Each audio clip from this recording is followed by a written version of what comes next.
Saudara, indeks harga saham gabungan atau IHSG kemarin ditutup pecah rekor, saudara. IHSG ditutup di level 7.000, jadi rekor tertinggi sepanjang sejarah.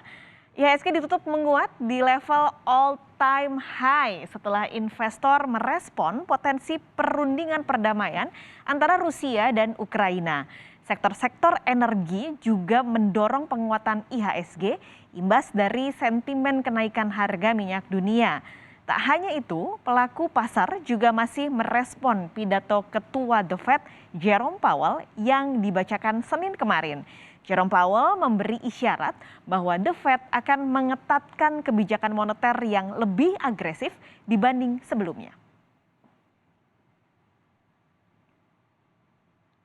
Kemarin cetak rekor ditutupnya di 7.000, apakah masih terus bertahan di angka 7.000?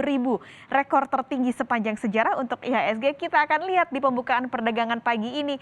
Indeks harga saham gabungan pagi ini dibuka masih bertahan melanjutkan penguatannya 0,17%, pembukaan pagi ini ke level 7.012. Beberapa analis memang melihat bahwa pada hari ini indeks harga saham gabungan berpotensi melanjutkan penguatan. Jadi pelaku pasar sepanjang hari ini masih akan mencermati pergerakan harga komoditas. Tadi juga efek dari tampaknya akan ada potensi perundingan perdamaian antara Ukraina dan juga Rusia. Ini jadi katalis yang cukup baik untuk indeks harga saham gabungan dan juga bagaimana investor memantau soal perekonomian Amerika Serikat, soal langkah yang akan ditempuh oleh The Fed, apalagi saat ini inflasi Amerika Serikat cukup tinggi di angka 7,9%. Ini tentu menjadi faktor-faktor atau tolok ukur nantinya The Fed akan mengambil langkah apa untuk bisa menstabilkan perekonomian Amerika Serikat di tengah pandemi. Kalau Anda lihat sebenarnya yang terjadi hijau ini tidak hanya di indeks harga saham gabungan tapi juga di bursa Asia.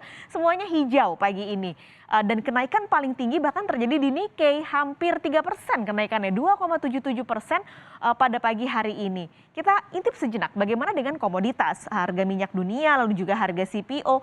Kalau harga minyak pada pagi hari ini jenis WTI masih bertengger terus bertahan di angka 110 dolar Amerika Serikat per barel, ini naik 0,47%. Begitu juga dengan CPO, saudara, masih melanjutkan rally penguatan pada pagi ini naik 0,14%. Dan pantauan harga-harga dan juga indeks harga saham gabungan akan mengakhiri Kompas Bisnis pagi ini, tapi jangan kemana-mana, saudara. Sapa Indonesia Pagi masih akan kembali dengan informasi menarik lain.